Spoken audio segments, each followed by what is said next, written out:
incredible conference on sports analytics, the Sloan Sports Analytics Conference, and we really enjoyed ourselves. Bailey met a lot of cool people, and we saw a lot of cool presentations. And one of them that we saw was pretty interesting because it had direct applicability to everything else. And the guy that led it, really clever guy, wrote a very cool book. His name is Benjamin Alamar. So if you search for Benjamin Alamar and his book on sports analytics, he calls it the guide for coaches, managers, and other decision makers. Okay, that's like you and me. So I walked into this conference and suddenly I felt like, wow, I feel like I'm at a seminar for analytics that even the small business people in this country can look at and appreciate. And what was very interesting about that was this. It turns out that analytics is still not a hire, it's not in the building. At organizations, say at about $25 to $50 million, they're looking at, once you reach there, where is analytics represented? Are you the founder doing it? Do you have somebody in finance? And the answer was usually no. That at that number, you still have a kind of a constrained number of employees, and you're still trying to make a decision to hire an analytics person. And this guy gave a very interesting talk that I'll describe here around the NBA draft. So he was working for a certain team, and I won't say the team. And at the table, there is the general manager, the assistant general manager, himself, who was an outside analytics consultant, and basically the owner. And they were looking at the top 4 picks of the NBA draft, and I believe they had the first pick. And they're trying to decide. And they had come to a point where they didn't have agreement. And they were doing the following. They said, okay, you have 100 points in front of you.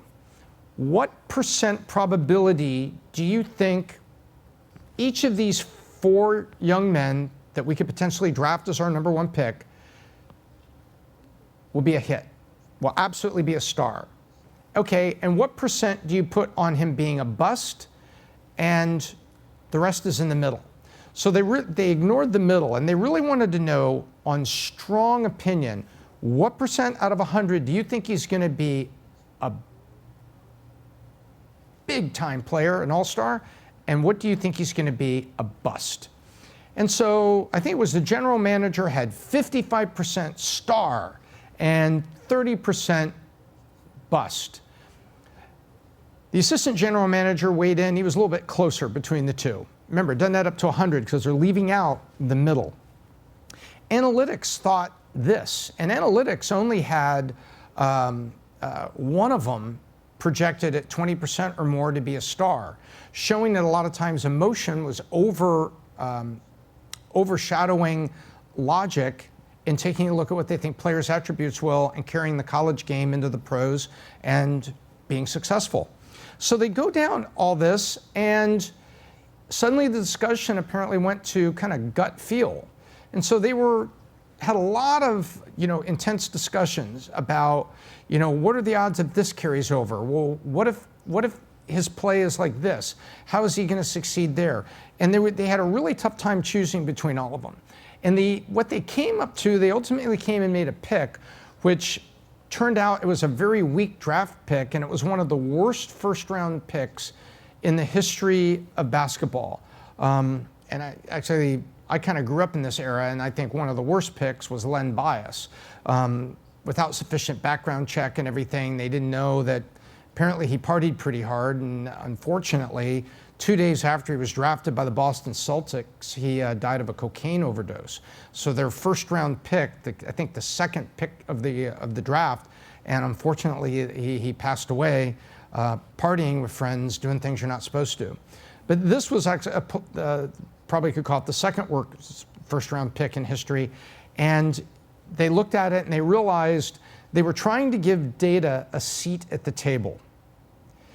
And they treated everybody as an equal voice and gave data a seat at the table, as if data and analytics has an opportunity to vote on the decision. Then you have yourself, your assistant GM, and your GM if you're the owner. And what was pushed forward, which I thought was very profound, he said, no, it can't be that way. Everybody can have their perspective, but data has to be on the table or be the table so that everybody looks at the same data and then everybody applies and puts it to it, where the owner is feeling this way based on the interviews and everything they saw at March Madness where the young man played, and the GM is thinking about this and coachability and things like this, but the data is at the table. Old school thinking. The data is on the table and it is the table, so that everybody says, well, let me challenge that and let's go back. Does the data say that? Does the data indicate that this is what it should be? Does the data support this? What's our hypothesis here? And so they went through that. I thought it was really intriguing the way he put it together. And so I'm hoping to recommend this book to a couple companies that I'm on the board of and I'm involved with, because although it's a sports analytics book, it really talks about the first step you take as a small business person bringing data into the organization. And the applicability of it, let's get into how and why we do that. At PHP, I came and I talked to Pat and I said, you've got a lot of great data because you built some really wonderful systems. PHP had some early systems that they designed and they worked with some outside vendors and had some very good systems that were bringing in a certain level of data. But they didn't have a data warehouse yet, they didn't have things, but they had a hell of a lot more than insurance distribution companies their size had. And I said, Pat, I really believe we need a business analyst. A business analyst can come in here and look at some of this in different ways. And the point isn't to say, wow, isn't that cool? Or to make more charts for your monthly sales meeting, or better charts, or better looking PowerPoint to sit down with your board. No, it really is, how do you move from just having data and being able to chart it to make it actionable? So there's my first point for you, is if you're already collecting data in your business and you're 5 million, 10 million, think about a business analyst. And even if that's like part-time and you have an intern from the local college, and once you're able to afford that position, putting it in, and make the goal of the position to understand what data is saying so that you can take your gut instincts, your observation, and your relationships with all your people and augment it with that data to make decisions for the business, such as, hey, my nephew is here. I'll give you a great example. I got a tweet over the weekend, and it was, well, how much do I spend on SEO? My nephew helped us with our website, and I'm paying my nephew, and he's doing Google AdWords. Well, I didn't know what industry they're in, and so obviously their nephew learned some things, felt strongly about it, and talked his uncle, who owned a business, into this. But I'm looking at it, it's like, wait a minute. If you do that because your nephew really understands your business and has dove in with you, that's great. But if you're doing that simply because, oh, I think this is going to be kind of cool, and now I've got some advanced, charts, and now I've got SEO. What does SEO do for you? Does your customer set depend on SEO and finding you in your town or in your industry? If not, and most of it comes through outside salespeople the old-fashioned way, then what are you paying for SEO for? Understand why you're doing it. But the very first step there is putting someone in place and getting to decision-grade information. And if you do have an e-commerce arm for the business, now SEO makes sense. What do I spend? What do I not spend? When and how much? And having fact-based decisions. The next point was always looking back at decisions. And I said, that's a great management point. That's a pretty obvious management point for me, at least, when I look at it. And I say, always having, a look back. But what was interesting about it, when data is not just a voice at the table, it is the table. It's like, okay, folks, let's look at last week. What happened? And seeing the exact outcomes based on what you did. Hey, I gave you 500, not 200 to spend on our SEO and to build some leads for us. How many leads did we get? Well, roughly the same as a week ago. Well, wait a minute. So why did we double what we spent, even though it's only a couple $100, but I don't have more leads? And looking back at every decision, these could be pricing decisions.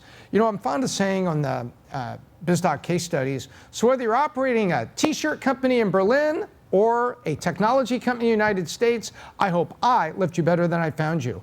Those two things apply. Whatever industry you're in, it's not relevant the industry. What's only relevant is what knobs do you need to turn to make a success, whether it's the next level of sales or understanding what to put in the product based on what's being bought today. And a business analyst gives you that.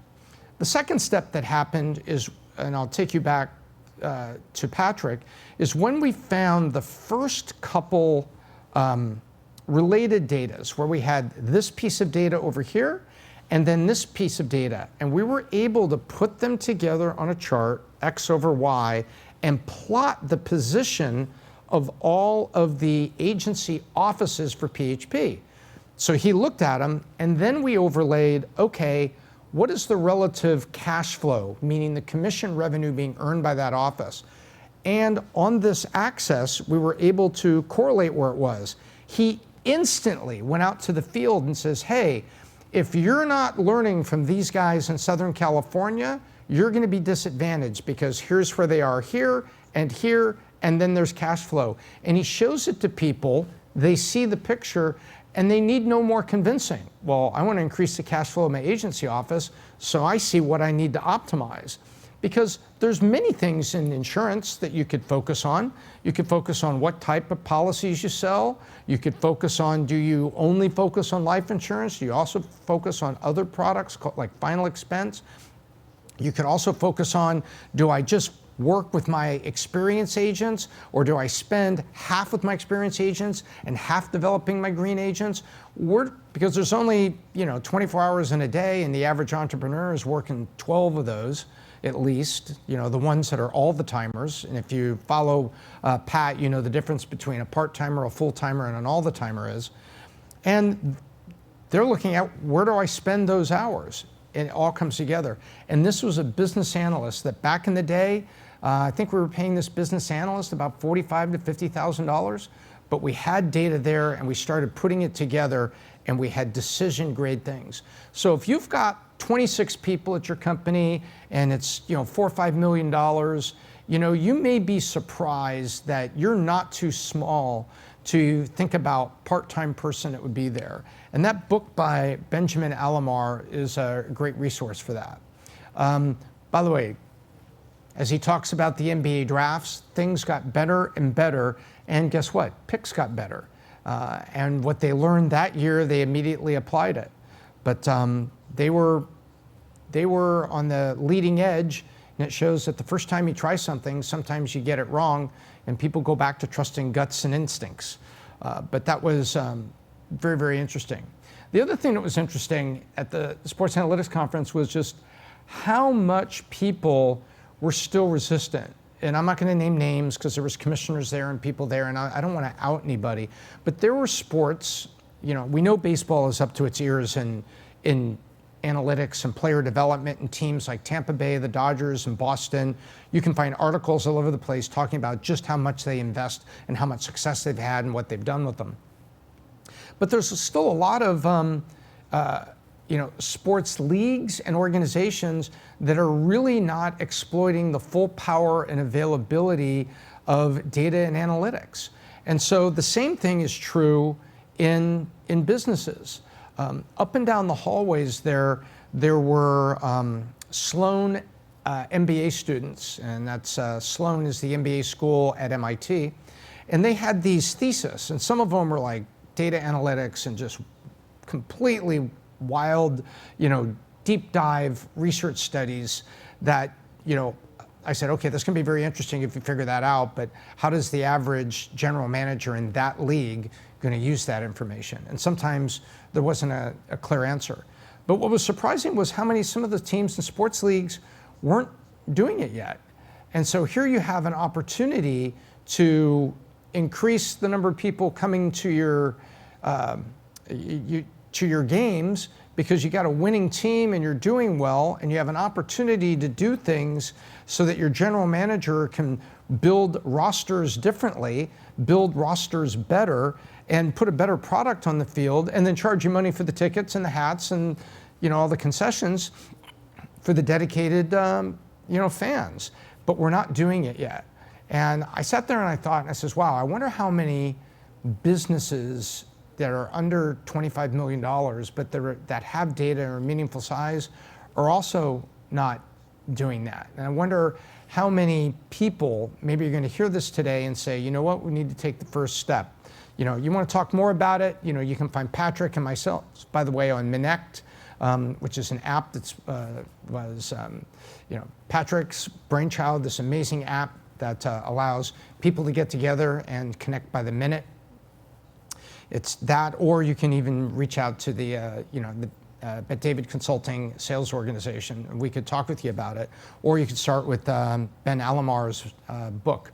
All good places to start to take your first step with that. And if you're not doing it yet, I walked away with eyes open because I thought everybody in sports was doing this, and I assumed that the biggest thing I was going to get out of the weekend was that Bailey Girl was going to have a great perspective on analytics and sports in an industry that she's going to be in. But really, it was some really interesting findings that went even beyond that.